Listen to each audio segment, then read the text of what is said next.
एक नई नवेली दुल्हन शादी के बाद ससुराल आती है। उसके बाद में ससुराल आने के बाद में कुछ समय बीतता है, फिर वही दुल्हन अपने सास ससुर के साथ ऐसा बर्ताव करती है कि लोग यकीन ही नहीं कर पा रहे थे कि एक बहू अपने सास ससुर के साथ ऐसा कैसे कर सकती है। तो इस कहानी के पूरे मामले को जानने के लिए वीडियो में अंत तक बने रहें। नमस्कार दोस्तों, मैं जेपी पाल भोजपुरी, उत्तर प्रदेश जिला जौनपुर से। आज की जो ये घटना है, यह घटना उत्तर प्रदेश के आगरा की है।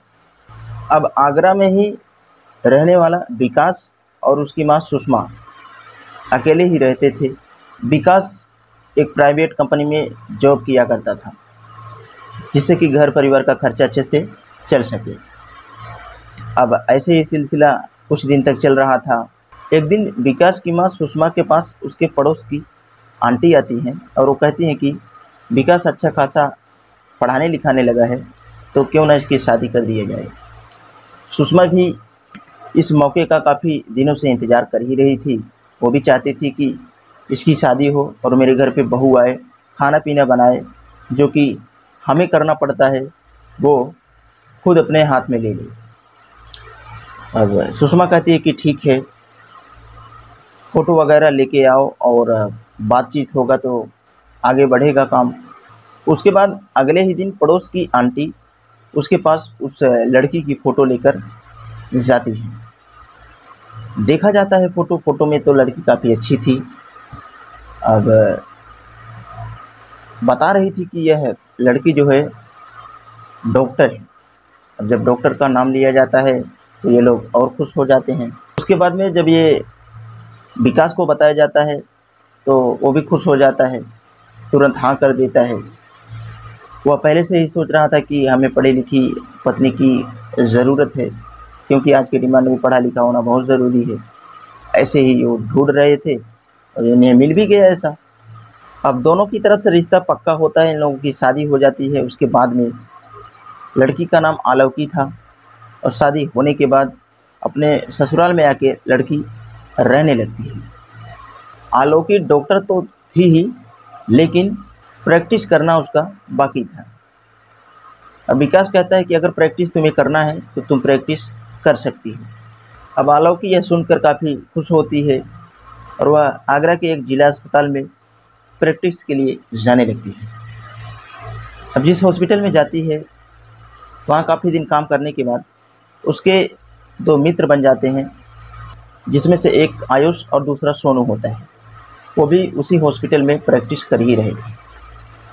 अब यहाँ पे आयुष और सोनू से यह लड़की इस तरह से दोस्ती कर लेती है कि जो एक अपना जान पहचान का दोस्त होता है, कहीं उससे ज़्यादा ही इन लोगों से लगाव कर बैठती है। और इस बात को इसका पति अभी तक नहीं जानता है और सिलसिला यूँ ऐसे ही चल रहा था कुछ दिन तक।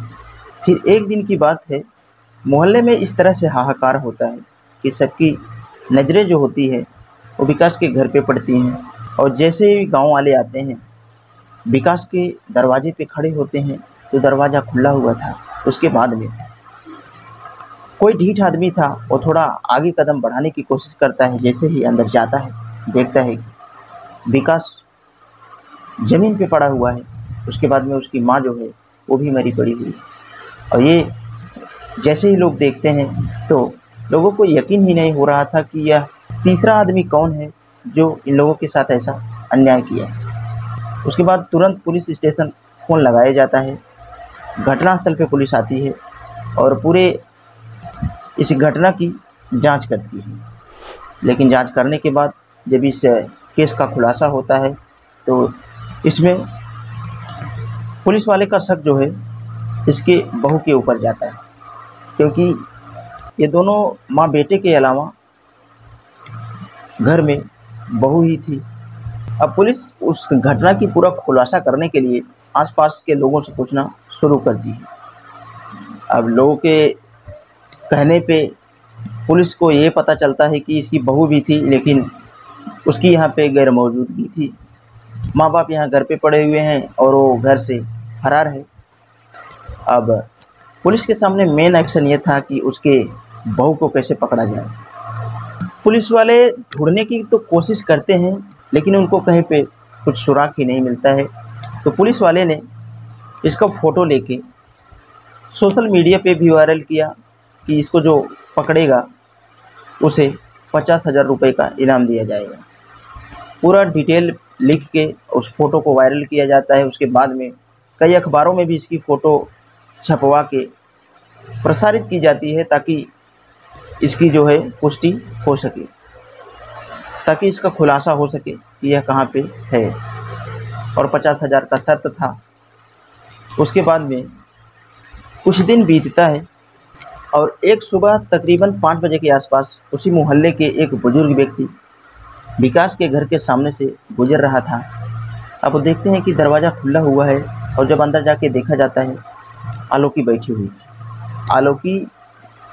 आलोकी की जब वो बूढ़ा देखता है तो वह हैरान रह जाता है, और वो कहता है कि तुम यहाँ कैसे? तो वह औरत कहती है कि बस ऐसे ही। अब बूढ़ा वहाँ से बाहर निकलता है और यह लोगों को बताता है, और लोग वहाँ पे इकट्ठा होते हैं। फिर उसमें से एक आदमी फिर पुलिस के पास फ़ोन लगाता है, और आनन फानन में पुलिस घटनास्थल पे आ पहुँचती है। उसके बाद में अब पुलिस वाला उसके बहू से पूछना शुरू करता है कि यह पूरा मामला क्या है। अब उसकी बहू भी छुपाती नहीं है, और तुरंत जो है पूरा घटने का खुलासा कर देती है। अब खुलासे में आलोकी बताती है कि वह एक डॉक्टर थी। डॉक्टर होने के साथ साथ वह काफ़ी पढ़ी लिखी भी थी, लेकिन उसकी शादी 20,000 कमाने वाले लड़के के साथ की जाती है।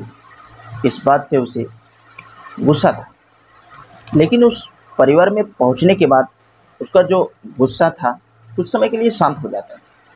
अब बात ये थी कि वह डॉक्टर तो थी ही, लेकिन वह प्रैक्टिस करना चाहती थी इसका। अब घर वालों को क्या पता, सासू माँ को क्या पता कि इसका मसला क्या है, इसलिए वो परेशान रहती थी।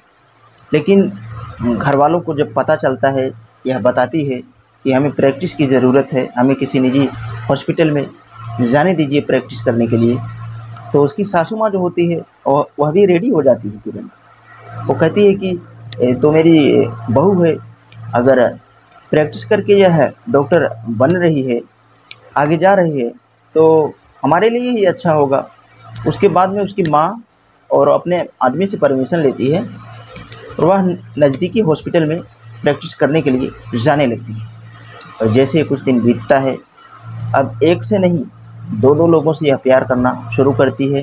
उसके बाद में यही दो प्यार इस तरह से दरार बनता है कि पूरी घटना का खुलासा हो जाता है। उसके बाद में जैसे ही कुछ दिन बीतता है, तो वो दोनों जो लड़के थे, दोनों इससे शादी करना चाहते थे, और यह लड़की जो थी शादीशुदा थी, यह भी एग्री थी। लेकिन जिस हॉस्पिटल में वो प्रैक्टिस कर रही थी, वहाँ पे एक स्लीपर कर्मचारी विकास का दोस्त होता है, और वो यह सारी घटना विकास को जाके बता देता है कि तुम्हारी पत्नी, दो व्यक्ति हैं जो आयुष और सोनू नाम के हैं, उनसे शादी करने वाली है, और दो व्यक्तियों की यह अकेली पत्नी बनने वाली है। यह सुनकर विकास का खून खौल जाता है, और यह बात जाके अपनी माँ सुषमा को बताता है। सुषमा भी यह बात को सुनती है तो उसे रहा नहीं जाता है। अब शाम को जब पत्नी घर पे पहुंचती है, उधर विकास और उसकी माँ काफ़ी गुस्से में ही थे। विकास अपनी माँ से कहता है कि माँ, तुम कमरे में जाओ, पहले मैं इससे बात करूँगा, उसके बाद आपको बुलाऊँगा। अब आलोकी और विकास दोनों घर में आते हैं। विकास उससे कुछ कहता, लेकिन उससे पहले ही आलोकी ने वहीं पे रखे एक खंजर से तुरंत उसके पेट में वार करती है, और घटनास्थल पे ही उसे सातवां आसमान दिखा देती है। अब आलोकी को ऐसा लग रहा था कि ये घर में बुलाया है और कुछ ना कुछ गड़बड़ जरूर करेगी। अब उसको तो काम तमाम कर ही देती है। उसके बाद में उसके दिमाग में ये था कि अब मेरी सासू माँ बची है, दूसरे घर में जाती है और उसे भी हमेशा हमेशा के लिए अलविदा कर देती है। उसके बाद में जैसे कुछ समय बीतता है, तो यह घर से फरार हो जाती है, और घर पे लोग आते हैं, देखते हैं दरवाज़ा खुला था। उसके बाद में घर पे यह नहीं थी, तो पुलिस वाले का शक इस पे जाता है। उसके बाद में जब पुलिस इसको पकड़ने की कोशिश करती है तो घटने का पूरा खुलासा हो जाता है। और जैसे ही इतनी बात पुलिस वाले को बताती है तो पुलिस वाले भी यहाँ पे सोचने और समझने पे मजबूर हो जाते हैं। तो पुलिस वाले उसी समय उसको विभिन्न धाराओं में मुकदमा दर्ज करके जेल भेज दिया। तो दोस्तों, इस तरह से एक बहू अपने ही ससुराल में आके दो व्यक्तियों से लव अफेयर के चक्कर में अपनी ज़िंदगी बर्बाद की, और सासू माँ प्लस अपने आदमी की ज़िंदगी, और जो 2 लोग थे उन लोगों की भी ज़िंदगी बर्बाद करके रख दी। सोचो 2 लोगों की प्यार के चक्कर में कितनी ज़िंदगियाँ यहाँ पे बर्बाद की। तो आप लोग इस कहानी के बारे में क्या कहना चाहेंगे, कमेंट बॉक्स में अपनी राय ज़रूर देना। और वीडियो के लिए मैं बस इतना कहना चाहूँगा, अगर ऐसा ही कंटेंट देखना आपको पसंद है तो हमारे चैनल पे बने रहें। चैनल को सब्सक्राइब करके बेल का आइकन ऑल पे ज़रूर प्रेस कर लें, ताकि कोई भी वीडियो लाऊं तो आप तक आसानी से पहुँचे। तो आज के लिए बस इतना ही, मिलते हैं कल शाम 7 बजे किसी नेक्स्ट क्राइम स्टोरी के साथ।